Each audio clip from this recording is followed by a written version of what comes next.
Marianne se penche au-dessus de la bouche de son enfant pour percevoir son souffle, pose une joue à hauteur de sa poitrine pour entendre son cœur. Maëlys de Kerangal, bonjour. Bonjour. Je vous propose quelques mots. Le premier mot est succès. Et quand je dis succès, je pense à réparer les vivants. Et je pourrais utiliser un autre mot qui est enthousiasme. Et enthousiasme des lecteurs. Enthousiasme, c'est le souffle, déjà. C'est le mot qui signifie le souffle.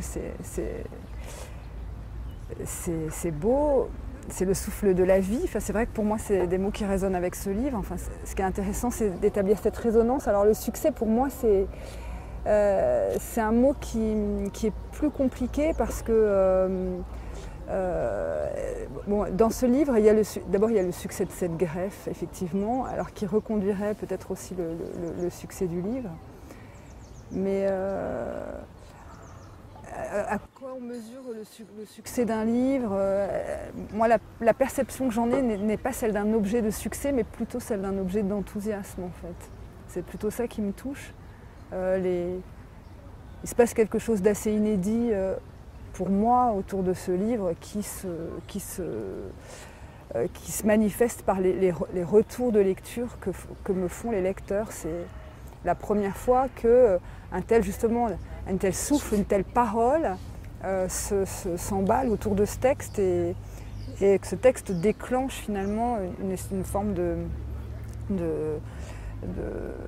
mouvement, d'ailleurs qui est assez collectif, hein, parce qu'il y a beaucoup de réactions et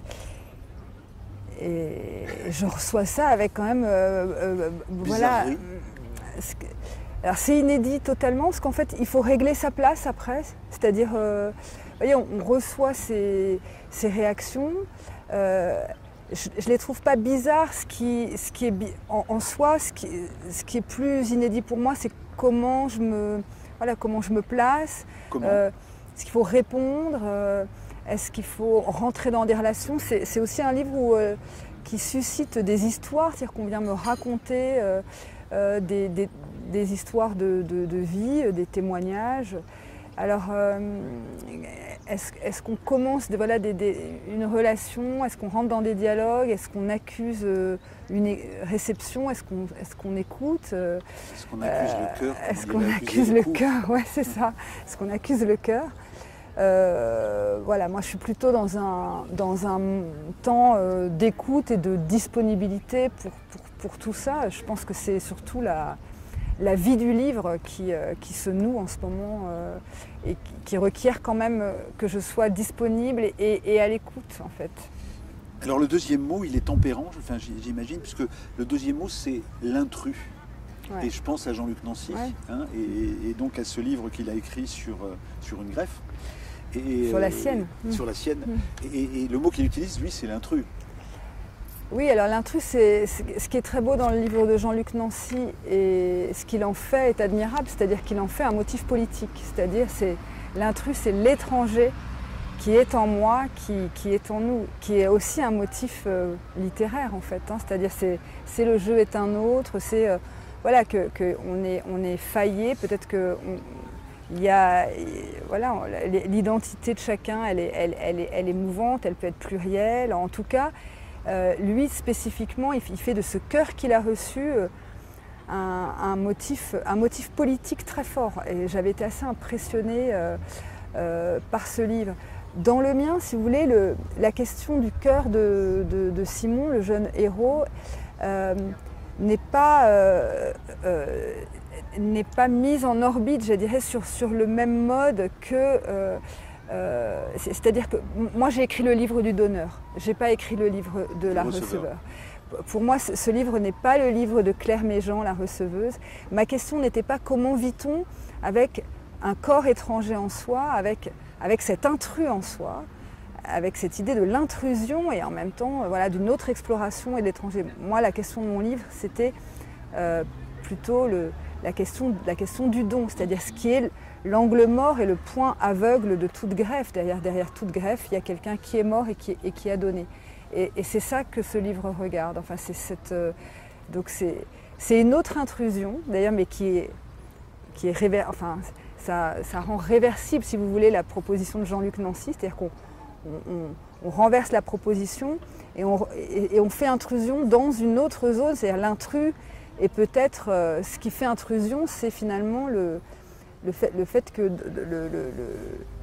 le cœur, là, est envisagé voilà, comme puissance de vie, mais pour autant possiblement donné après la mort d'un être. C'est une façon de regarder à l'envers, de faire intrusion dans un autre espace qui n'est jamais regardé, qui est celui du prélèvement et de la mort. Cette manière de donner. L'autre mot, pas forcément à voir, mais assez évident par rapport à votre manière dans l'écriture, c'est ponctuation. Je trouve qu'il y a un travail sur la ponctuation remarquable au premier sens du terme. Alors ça me touche particulièrement parce que je pense que c'est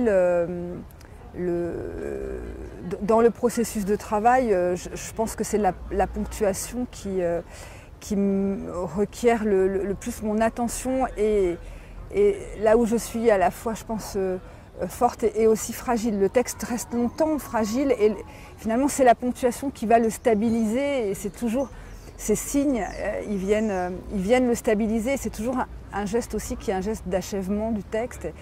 Et pour moi, la ponctuation, c'est d'abord un rapport au corps. C'est l'inscription du corps de l'auteur dans son texte. Hein. C'est de son souffle, de sa voix. C'est aussi une façon dont le texte est intelligible parce que on peut aussi, notamment dans des phrases un peu amples, ou si on souhaite déplier une action ou une description, ou peut-être la fuite d'un sentiment, finalement, la ponctuation, c'est ce qui donne le sens, c'est ce qui rend intelligible un petit peu toute cette phrase. Mais pour moi, c'est plus qu'une question même de musicalité et tout, c'est quand même c'est l'organique de la langue, la ponctuation. Et je dirais même sur un plan... Quitte pas l'organe. Quitte pas l'organe, oui. Mais même sur un plan visuel. C'est-à-dire pour moi, la ponctuation silencieuse, la ligne de blanc, l'alinéa, aller en belle page, enfin, toute cette ponctuation qui finalement est visuelle, enfin, mettre une capitale, un italien... Vous voyez, c'est le...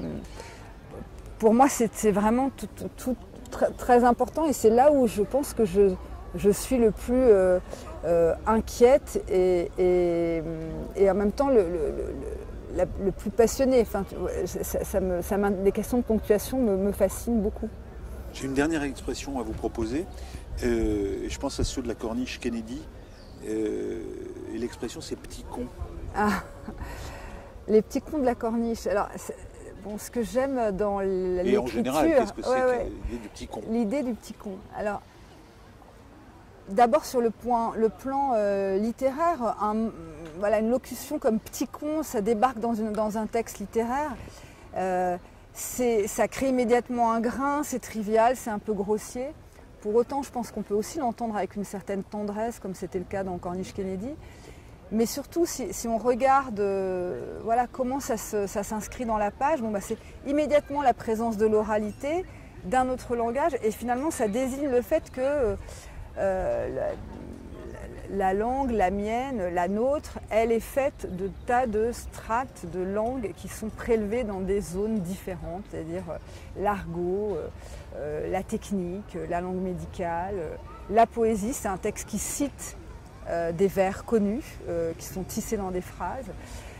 Et voilà, et je pense qu'il y a à la fois ce dont on hérite, ce que l'on apprend, ce que l'on apprend parfois à l'école, qui vient se confronter au langage de la vie et puis au langage du roman, ou en tout cas la langue dont on pense que c'est la langue du roman, mais qui quand même est assez poreuse pour importer, voilà, petit con, c'est-à-dire avec l'apostrophe après le P, et puis donc déjà un mot qu'on aura travaillé dans l'oralité, et con qui est pas, voilà, qui est un mot qui immédiatement désigne une forme de grossièreté.